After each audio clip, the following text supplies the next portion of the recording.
While fire may be dominating the news cycle, clearly, today's topic of conversation in San Jose was water.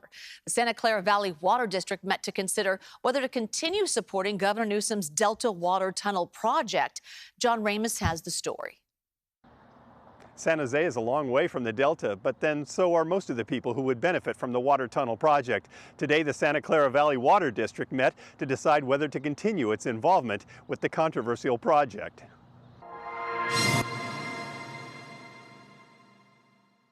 The plan is to take water from the Sacramento River before it even gets to the Delta and pipe it underground to pumps near Tracy, bound eventually for Central Valley Farms and Southern California water consumers.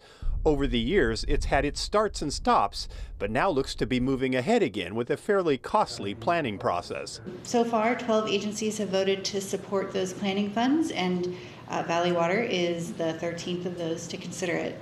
Valley Water would be one of the recipients of the water, which would be pumped in and stored at the San Luis Reservoir. To remain being part of the project, they were considering whether to pay $9.6 million for the next 2 years to continue the planning and permitting process.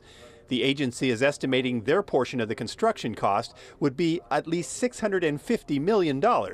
But the overall price of the project is continuing to climb, growing from $15 billion to $20 billion in the last 4 years.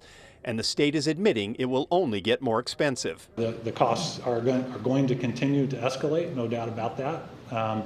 This won't be the last estimate we prepare. This was really intended to support the benefit cost analysis for the project. It's going to be a lot of money. If they think it's only going to be 20 billion, I'll bet you it's going to be closer to 40 to 50 billion.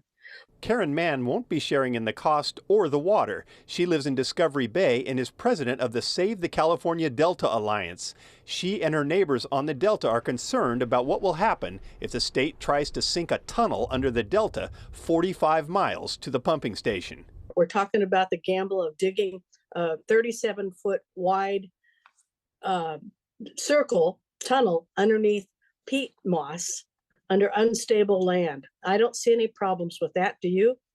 But more than anything, the Delta residents object to the idea of their water being siphoned off to supply farmers and people in Los Angeles. The lack of reservoirs in Southern California doesn't give Northern California and Delta residents very much encouragement.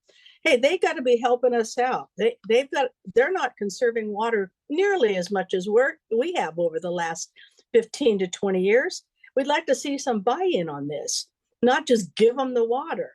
Valley Water is already getting water from the Delta. This plan would make it more secure in case of a seismic failure of the levees, and because of larger pump capacity, would allow for more water to be captured and stored when Delta flows are high, as they were during last winter's heavy rainfall. So we expect to see more precipitation falling as rain instead of snow.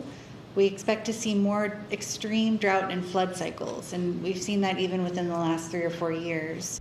Valley Water sees it as an insurance policy, albeit an expensive one, and by a vote of 6 to 1, they approve spending the money to stay in the game.